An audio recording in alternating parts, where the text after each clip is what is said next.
Hi, I'm Ursa. I'm here at Full Sail for an entrepreneurial master's.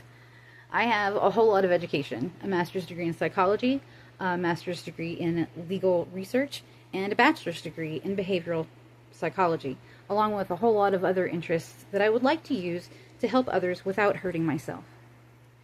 In the book Mastery by Robert Greene, the subject of our video this week, the author discusses 5 different strategies and applies them to the lives of his chosen masters.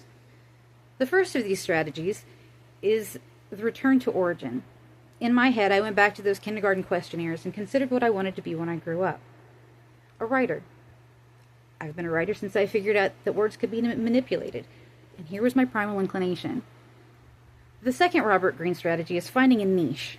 Everything I've experienced, every decision I've made, every hour of deconstruction has led me to here. My path has a different view than anyone else's, and somewhere out there may be a place that only I can occupy. Number 3 in Mastery is the rebellion strategy.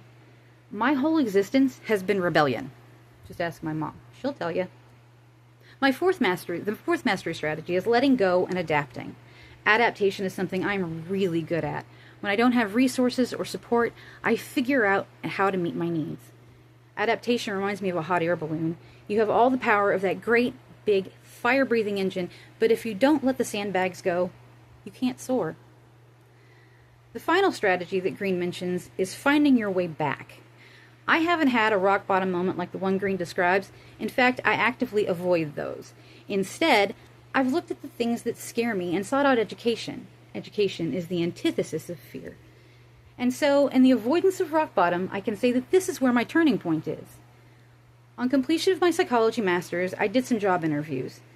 The jobs I found were exploitative and required me to expose myself to trauma triggers I hadn't finished processing. As an emotional educator, I would be required to do home visits alone with children who had been identified as enduring parental abuse. I was told in an interview that I would not have access to mental health help to decompress the things I would be exposed to. Knowing that being a counselor of any kind would likely put me in an untenable situation at this point in my healing process, I determined that maybe I wasn't meant for that kind of work and I needed to be self-employed. I attempted to enroll in a school in California for a communications degree. The idea being that I could start a YouTube channel and use my degree somehow in that pursuit. My funding was lined up, but a move from Arkansas to Minnesota caused that enrollment to fall through.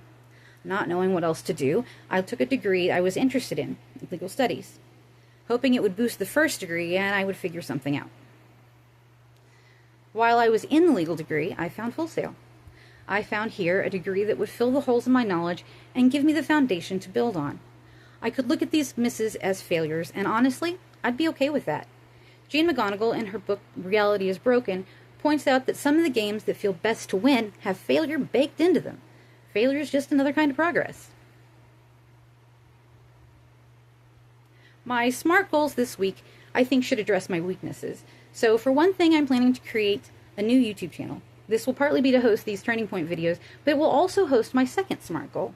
I would like to create vlogs twice a week to get more comfortable with being in front of the camera and improving my inclination to record myself. So that's it for now. Ursa out!